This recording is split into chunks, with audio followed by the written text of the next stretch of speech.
আপনি কি ভাবছেন? বুড়ো বয়সে মারা যাওয়ার আগে আপনি তওবা করে মরবেন? আপনি কি ভাবছেন? ছেলেমেয়ের সন্তান বিয়া দেওয়ার পরে নামাজে যাবেন, ভালো হয়ে যাবেন? আপনি কি ভাবছেন?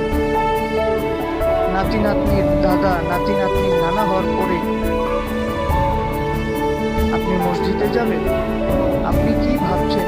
আগামীকাল থেকে মসজিদে যাবেন? সব ভুলের মধ্যে আছে, সব ভুলের মধ্যে আছে।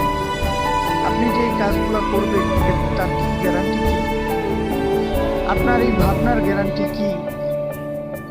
জান্নাতের সার্টিফিকেট পাওয়া 10 জন সাহাবী জান্নাতের সার্টিফিকেট পাওয়ার পরেও তারা চিন্তা করছে, আল্লাহ তাআলার হুকুম যদি অমান্য করি, আল্লাহ তাআলা তো আমাদের সার্টিফিকেট যদি বাতিল করে দেন।